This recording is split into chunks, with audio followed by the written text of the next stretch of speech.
ginagawa mo rito? Na-apply ko trabaho. Anong trabaho na apply mo? Wala pa akong mahanap. May ID ka ba? Passport? Tara. Bigyan ko muna yan. Boss, ingat.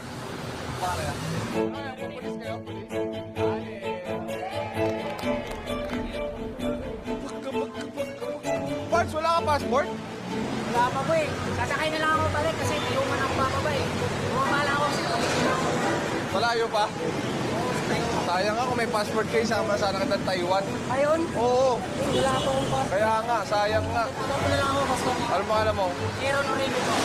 Aaron? Opo. Hanap ako trabaho dito eh. Ano hinahanap mo trabaho? Kahit ano po. Kahit ako na lang palitin po. Hindi. Basta po ako.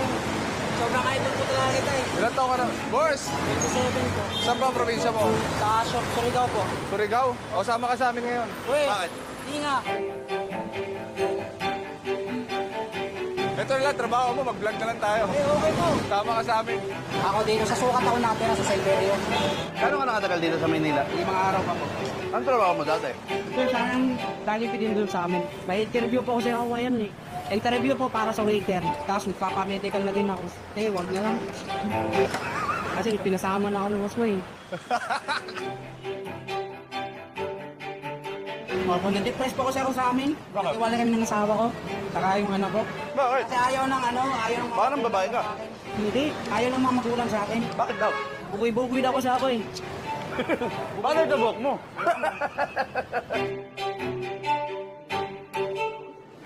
Yung motor ko nga, pinenta ko, tapos pinamasahe ko dito. Ha? Magkano benta mo sa motor? 26,500. Kaso, nabasag na yung makinang. Buti nga, nabili pa rin. Shout out sa bumili, basag yung makina. Tangina, nakapanloko ka pa. Nakapanloko ka pa. Ano ang pangalan nito? Meron po. Aaron? Saan mo gagamitin? Sa sarili ko, tsaka sa anak ko, makapadala rin ako. Ano ba pwede applyan ngayon?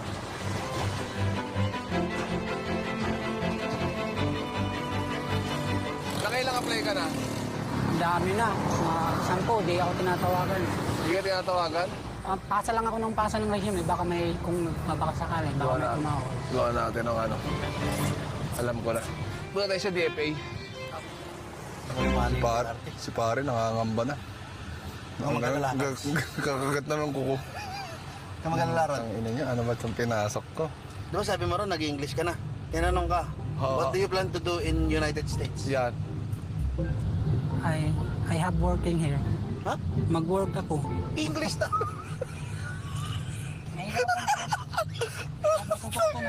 Ano tayo magkakaano ganyan?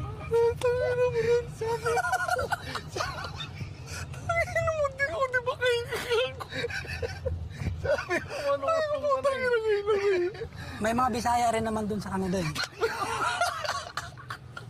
So how long you plan to stay here? I think 2 years or maybe 3 years. Oh, but your visa says you're only allowed to stay for 6 months. Why are you staying for 3 years? Are you overstaying? I'm going to Philippines. Are you going home na? Yes. Uwi ka na. Uwi na lang ako, sabi niya. Uwi na lang ako. Siguro ron, hindi pa ready ang ibang bansa para sa'yo. Oh. Baka magulit yung Canada pag dumating si Aaron. Tangina, may bagong ano. Bago Latin mo ang Monggo eh. Ay, tangina, sarap ng pumasahe ron, no? Wala pa tayong ginagawa, pumasahe. Hindi pa nga nakakatanda. Hindi pa Hindi natatanda. pa nakakahanap ng trabaho, pinamasahe na natin. Anong gusto mong masahe ron? Yung whole body. Full ba? Kasama ba? Hindi. Hindi ako nakangako ha. Pero titignan natin. Muskong, parang di ako makakasama dyan. Bakit? Ano kasi, may record kasi ako eh. Saan? Nakulong po kasi ako dati sa amin. Gano'ng katagal? 5 buwan lang po. 5 buwan? Anong kaso? Drugs po. Okay na yan. Pinagbayaran mo na, di ba? Tapos na. May release papers na din ako. Dala-dala ko po yung release paper ko. Ah!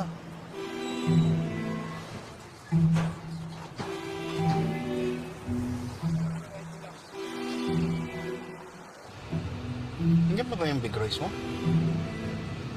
Uy! Payday. Pero hindi minimum doon ng Manila. Okay lang. Gusto mo yung trabaho?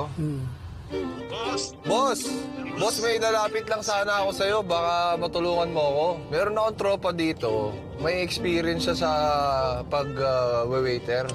Pero wala siyang ID, wala siyang requirements na kahit ano. Pero mabuting tao naman to. Bisaya din, taga Surigao. Baka may bakante ka ba dyan o ano? May kakilala ka may bakante. Kung wala sa'yo, sa ibang ano. Ito pala boss, ito hindi niya nakakwento to. Ang history nito, kaya parang natatakot siya, parang nare-reject siya lagi, boss. Nakulong siya. Sino ko ba? Akala ko si Jay. Hindi mo siya kilala? Hindi pala namin napakilala sa'yo. Sorry, Pards. Nadampot lang namin sa labas. Kasi ang lapit na ng loob ko kay Aaron eh. Kung baka kanina tayo magkasama, kumain, nakipag-banding. Nilibre pa tayo niyan. Tangin natalo pa sa atin yan. Ito, i-keep up lang kita, Doy, ha? Sumakay kami ng LRT ni Kong. Nakilala namin siya doon. Naghahanap siya ng trabaho.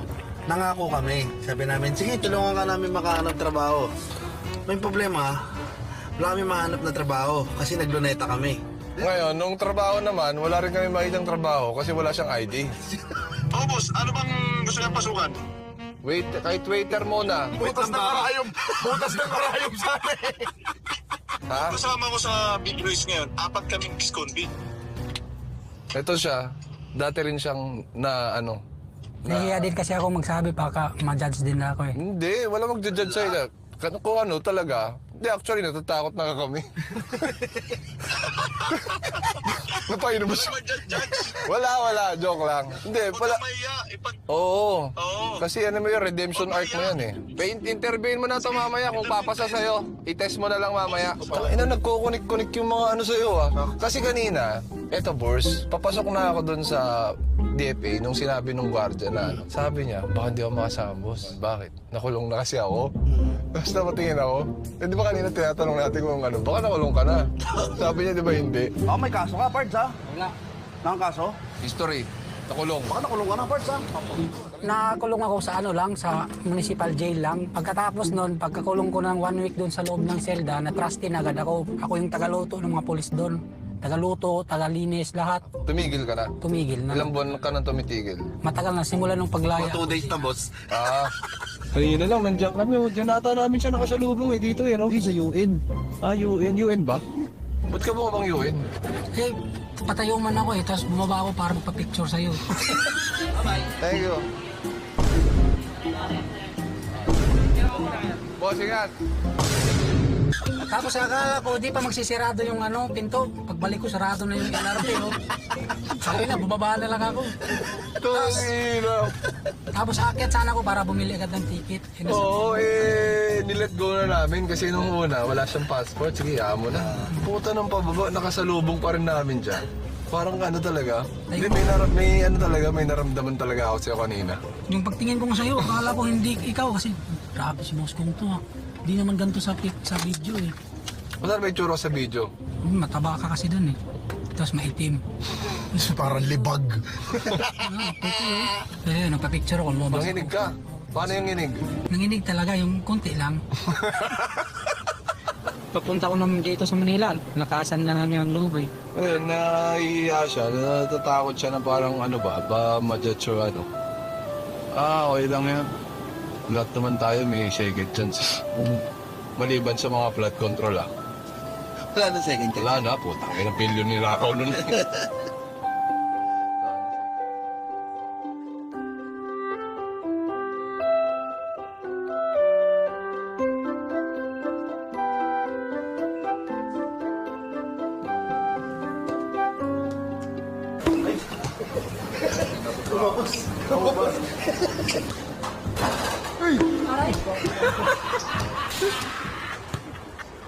Taki na, hindi pa natatanggap na injured na. Okay ka lang? Parang nabangag ka dun